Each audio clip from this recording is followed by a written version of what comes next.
Hello techies. So అందరూ ఎలా ఉన్నారు? బాగున్నారని అనుకుంటున్నాను. ఈరోజు వీడియోలో నేను మీకు మీ ఆధార్ కార్డ్‌ని మీ ఎస్‌బీఐ బ్యాంక్ అకౌంట్‌తో ఎలా లింక్ చేసుకోవాలో చెప్తాను. ఎస్‌బీఐ అనే కాదు, వేరే ఏ అకౌంట్ అయినా మీరు లింక్ చేసుకోవచ్చు.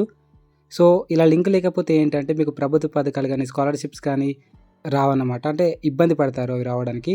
సో మీకు అలా రావాలంటే డీబీటీ ఆప్షన్ ఎనేబుల్ అయి ఉండాలి. అంటే డైరెక్ట్ బెనిఫిట్ ట్రాన్స్ఫర్ అనమాట. సో అలా ఎలా లింక్ చేసుకోవాలి, పూర్తి ప్రాసెస్ మొబైల్‌లో మీకు చెప్తాను. సో ముందుగా మీరు మీ మొబైల్లో ఉన్న గూగుల్ అయితే క్రోమ్ బ్రౌజర్ ఓపెన్ చేసుకొని ఎన్పిసిఏ అని టైప్ చేయండి. ఓకే. సో ఆ విధంగా టైప్ చేసిన తర్వాత మీకు ఫస్ట్ వెబ్సైట్ ఈ విధంగా కనిపిస్తుంది, mpca.org.in అని. సో దాన్ని ఓపెన్ చేసుకొని కింది స్క్రాల్ చేసుకుంటే ఇక్కడ మీకు కస్టమర్ అనే ఆప్షన్ ఉంటుంది. సో కస్టమర్ అనే ఆప్షన్ మీద క్లిక్ చేయండి. ఓకే. సో క్లిక్ చేస్తే ఇక్కడ మీకు భారత్ ఆధార్ సీడింగ్ ఎనేబులర్ అని ఉంటుంది. సో దాని మీద క్లిక్ చేసుకోండి. సో దాని మీద మీరు క్లిక్ చేసుకున్న తర్వాత మీకు స్క్రీన్ వచ్చేసరికి ఈ విధంగా కనిపిస్తుంది. ఇక్కడ మీకు రకరకాల ఆప్షన్స్ ఉంటాయి. ముందుగా మీ బ్యాంక్ అకౌంట్కి ఆధార్ లింక్ అయిందా లేదా చెక్ చేసుకోవాలంటే ఆధార్ మ్యాప్డ్ స్టేటస్ అనే ఒక ఆప్షన్ ఉంటుంది. సో దాని మీద మీరు క్లిక్ చేసుకోవాలి. ఓకే. సో ఇక్కడ ఆధార్ మ్యాప్డ్ స్టేటస్ మీద క్లిక్ చేసుకున్న తర్వాత ఎంటర్ యువర్ ఆధార్ అని ఉందా, ఆ ప్లేస్లో మీ యొక్క ఆధార్ కార్డ్ నెంబర్ని ఎంటర్ చేసి కింద ఒక క్యాప్షన్ ఉంటుంది, ఆ క్యాప్షన్ ఎంటర్ చేయండి. దాని తర్వాత చెక్ స్టేటస్ మీద క్లిక్ చేయండి. సో దాని తర్వాత మీ ఆధార్కి లింక్ ఉన్న మొబైల్ నెంబర్కి ఓటీపీ వెళ్తుంది. సో ఓటీపీ ఎంటర్ చేసుకోండి. ఇక్కడ ఎంటర్ చేసుకున్న తర్వాత కన్ఫర్మ్ మీద క్లిక్ చేసుకోవాలి. సో నేను వచ్చిన ఓటీపీని ఎంటర్ చేసుకొని కన్ఫర్మ్ మీద క్లిక్ చేస్తున్నాను. మీరు అదే విధంగా క్లిక్ చేయండి. మీకు ఒకవేళ లింక్ లేకపోతే ఇక్కడ మీకు ఎటువంటి డీటెయిల్స్ అయితే చూపించదు. సో ఇప్పుడు నాకు లింక్ లేదు కాబట్టి ఆధార్ త్రూ బ్యాంక్ అకౌంట్కి, సో ఇప్పుడు నాకు ఇక్కడ చూపించడం లేదన్నమాట. ఓకే. సో ఈ విధంగా మీరు లింక్ లేకపోతే లింక్ లేదని చూపిస్తుంది, లింక్ అయి ఉంటే ఆల్రెడీ ఏ బ్యాంక్ లింక్ అయి ఉందో అది చూపిస్తుంది. ఓకే. ఇప్పుడు ఇలా లింక్ చేసుకోవాలో చెప్తా. రైట్ సైడ్ 3 లైన్స్ ఉన్నాయి, అక్కడ క్లిక్ చేసి ఆధార్ సీడింగ్ అనే ఆప్షన్ ఉంటుంది. సో ఆధార్ సీడింగ్ అనే ఆప్షన్ మీద క్లిక్ చేయండి.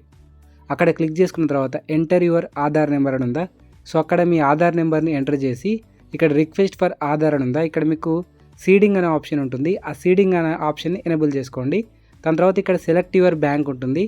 సో దాని మీద క్లిక్ చేసుకొని మీది ఎస్బీఐ అయితే ఎస్బీఐ, లేదా ఏ బ్యాంక్ అయితే ఆ బ్యాంక్ సెలెక్ట్ చేసుకోవాలి. ఓకే. సో ఇక్కడ మీకు రకరకాల బ్యాంక్స్ అయితే కనిపిస్తున్నాయి, యూనియన్ బ్యాంక్ అని, స్టేట్ బ్యాంక్ ఆఫ్ ఇండియా అని. నేను నా స్టేట్ బ్యాంక్ ఆఫ్ ఇండియాకి లింక్ చేద్దాం అనుకుంటున్నాను నా ఆధార్ని. సో కాబట్టి అదే సెలెక్ట్ చేసుకున్నాను. అండ్ ఇక్కడ 3 ఆప్షన్స్ ఉంటాయి సీడింగ్ టైప్లో. ఫ్రెష్ సీడ్ అంటే మీరు ఇంతకుముందు మీకు ఆల్రెడీ లింక్ లేకపోతే ఇది చేయండి, కొత్తగా ఆధార్ కార్డ్ని బ్యాంక్ అకౌంట్ లింక్ చేస్తే. దాని తర్వాత సెకండ్ ఆప్షన్ వచ్చేసరికి 2 బ్యాంక్ అకౌంట్లు, అంటే ఇప్పుడు స్టేట్ బ్యాంక్ ఆఫ్ ఇండియా 2 అకౌంట్లు ఉన్నాయనుకోండి, ఒక అకౌంట్ నుంచి ఇంకో అకౌంట్ షిఫ్ట్ చేయడానికి. సో థర్డ్ ఆప్షన్ వచ్చేసరికి ఏ బ్యాంకుకైనా కూడా మీరు లింక్ చేసుకోవడానికి అనమాట. సో ప్రజెంట్ మీరు ఫ్రెష్గా ఆధార్కి లింక్ చేస్తున్నారు కాబట్టి అకౌంట్కి ఫ్రెష్ సీడింగ్ మీద సెలెక్ట్ చేసుకోండి. సెలెక్ట్ చేసుకున్న తర్వాత ఇక్కడ మీకు కింద అకౌంట్ నెంబర్ అనే ఆప్షన్ ఉంటుంది. ఆ అకౌంట్ నెంబర్ ఆప్షన్లో మీ బ్యాంక్ అకౌంట్ నెంబర్ ఎంటర్ చేసి మళ్ళీ కింద కన్ఫర్మ్ అకౌంట్ నెంబర్ అని ఉంటుంది, అక్కడ కూడా మీ బ్యాంక్ అకౌంట్ నెంబర్ ఎంటర్ చేసుకోండి. ఓకే.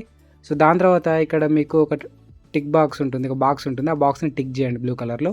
టిక్ చేసిన తర్వాత మీదికి స్క్రాల్ చేసుకుంటూ వెళ్తే ఇక్కడ మిమ్మల్ని క్యాప్చా అడుగుతుంది. సో ఆ క్యాప్చా అందులో ఉన్నది ఎంటర్ చేసి సబ్మిట్ మీద క్లిక్ చేయండి.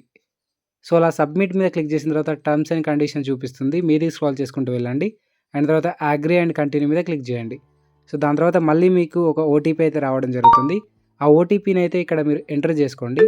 సో ఎంటర్ చేసుకున్న తర్వాత ఇప్పుడు నా ఓటీపీ అయితే ఎంటర్ చేశాను. సో ఎంటర్ చేసుకున్న తర్వాత మీరు కన్ఫర్మ్ మీద క్లిక్ చేసుకోండి. ఓకే. సో కన్ఫర్మ్ మీద క్లిక్ చేసుకుంటే మీకు ఇలా లోడింగ్ అని పడుతుంది. సో లోడింగ్ అని పడ్డ తర్వాత మళ్ళీ కన్ఫర్మ్ మీద క్లిక్ చేసుకోండి. సో మళ్ళీ కన్ఫర్మ్ మీద క్లిక్ చేసుకున్న తర్వాత ఇక్కడ ఆధార్ సీడింగ్ అని పడుతుంది.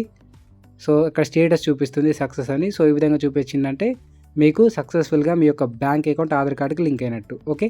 ఈ విధంగా మీరు బ్యాంకుకు వెళ్ళకుండా సో ఇంట్లో నుంచే మీ ఆధార్ కార్డ్ని బ్యాంక్ అకౌంట్కి లింక్ చేసుకోవచ్చు. సో ఇప్పటి నుంచి మీ ప్రభుత్వ పథకాలకు కానీ, మీ సబ్సిడీ గ్యాస్ కానీ, స్కాలర్షిప్స్ కానీ ఎటువంటి ప్రాబ్లం ఉండదు.